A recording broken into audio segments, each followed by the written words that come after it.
For those of you who don't know a lot about Norlite, I thought I'd start with the same, so Jane, it'll be the same one for you, sorry. A video that I created as last year, just to kind of give you a good introduction to what Norlite does on a day-to-day basis. So.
So that kind of gives you sort of the background of what Norlite does on a day-to-day basis.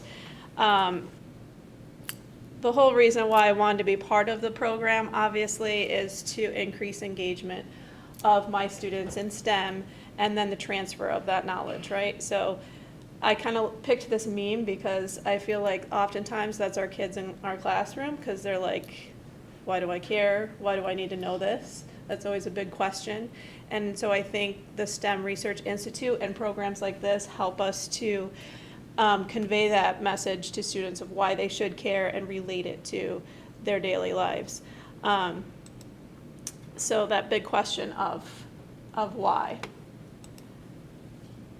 So all of, and you're going to, I guess, see that box every time, but sorry. All of the lessons that I created really follow the 5E model of instruction, where we work on engaging the student first with some sort of phenomenon or challenge that they have to solve, allowing them to explore. There is still that portion of the explain, which you might always kind of think of as more direct instruction, the elaborate, and then evaluate at the very end.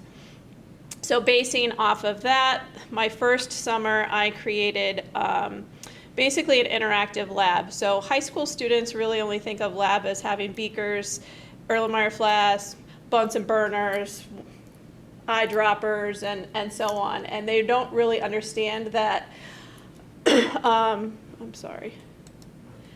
They don't really understand that labs in the real world really have a lot more equipment than that, and equipment that they would probably never see based on school budgets, right?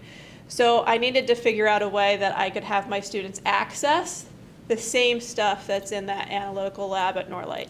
So I created a virtual lab which has the same equipment in Norlite's lab that students are then able to click on each of those pieces of equipment, and that will take them to slides that will teach them about what that piece of equipment is testing for, how it works, and the science behind it.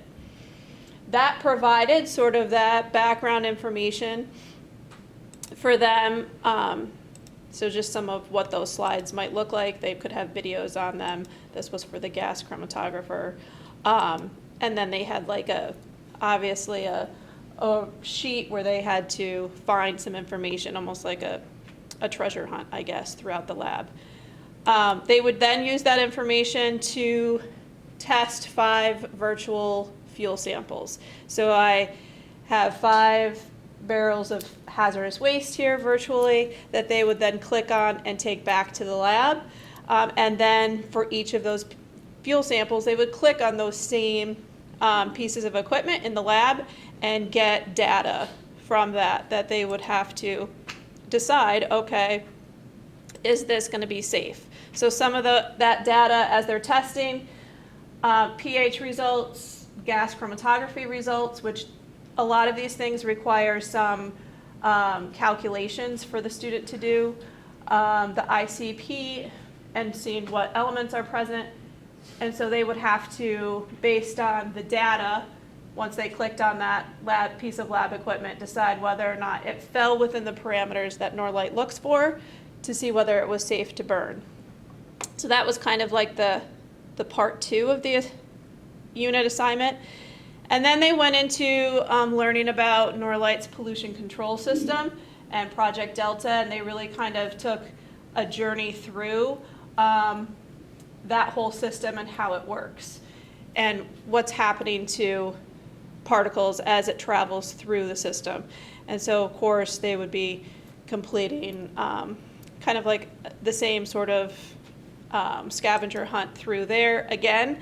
And now we go back to those same 5 fuel samples, and they need to put those to use and actually burn them at Norlite virtually, of course, and see if they were right, whether it was safe to use.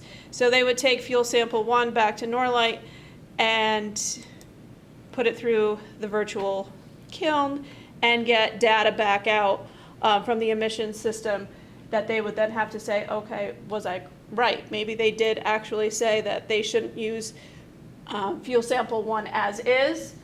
And so then this would show them with the stop sign there that you're right, we shouldn't use it as is because of some of that information there.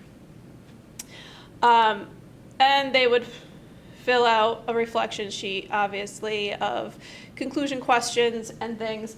And the big deal is, well, one of the biggest things for me is, as they're doing this, to ask those questions like, okay, well, you found out that hazardous waste fuel sample wasn't safe to use. What can we do to make it safe to use? because we don't want to just dump that in a landfill and say, oh, sorry, we can't take it, right? So, and that's where the whole process of blending and diluting some of those concentrations with other fuels that allows Norlite to take things that may be out of their parameter, but then bring them to a safe level that they can use in the kilns as fuel. So that was kind of basically my summary of my first and second summer. But there was a lot more science at Norlite that could be used for lessons. And then I get to thinking about, well, how can I really share these activities beyond Mrs. Starr's science class? Because I've done these activities. I did it in my human impact on environment class last year. They really liked the virtual lab and going through. It was a big hit, but I wanted to be able to share that with people outside of my classroom and teachers. And so obviously the answer to that is online and utilizing the internet to be able to share things. And so what I created for Norlite this summer is basically an educator's resource hub. There's lots of companies out there that have started adding educators' resources so that you can use their science and teach kids about what's happening at the company. And I really felt like Norlite was a sort of missing that opportunity by not having one. And so I was hoping to sort of fill that need for them. So the first part about what I worked on is what you just saw, but I added another unit to that, and that is what we're calling the Waste Watchers unit. So that now has the prequel to the hazardous waste unit that I did the first and second summer. So, and I'll be going over these. Norlite Rocks is a new lesson that is earth science based on physical properties of rock, and really comparing the final product of Norlite to what it starts out as in Normanskill shale. Norlite to the Rescue is my current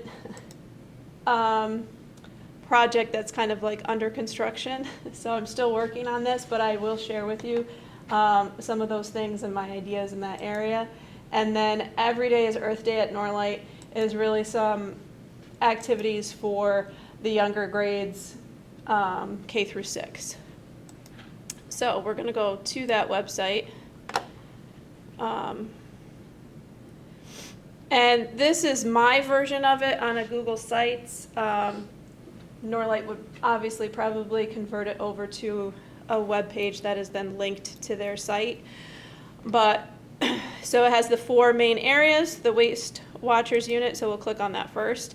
So part 1, I really wanted to try to not just jump into hazardous waste, but have kids really grapple with that question of where does all this trash come from? What are we throwing away and how much trash are we producing and where is it all going? So the resources that teachers can access on this obviously are the lesson overview and the lesson plan. The lesson really starts out with kids grappling with some trash facts, which they may not have ever considered before. And as they go through those facts in groups or on their own, that's really up to the teacher, they would fill out the Waste Watchers Notice and Wonderings sheet. So they would look at each fact or pick out 5 to 6 of those facts and fill that out.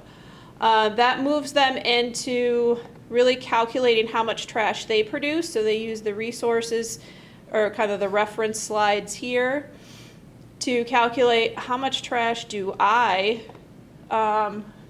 give up in a year or produce in a year, and what does that mean for my household? So this has some math in it, obviously, so that they have to calculate, okay, there's 6 people in my household, and if this is what I'm producing, then they can calculate how much their whole household is producing, and then reflecting on that.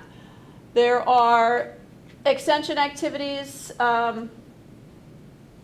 Well, I should stop here because in between there now, to answer that question of where does the trash go, there is, in the lesson overview, you'll see there is a jigsaw where kids are kind of learning about landfills and recycling and those different areas where trash could go. Extension activities include looking at e-waste and then also looking at the Great Pacific Garbage Patch. And then the evaluation activity for this first part is reviewing their school. So this is where they really kind of look at what kids are throwing out at their school each day. How can they,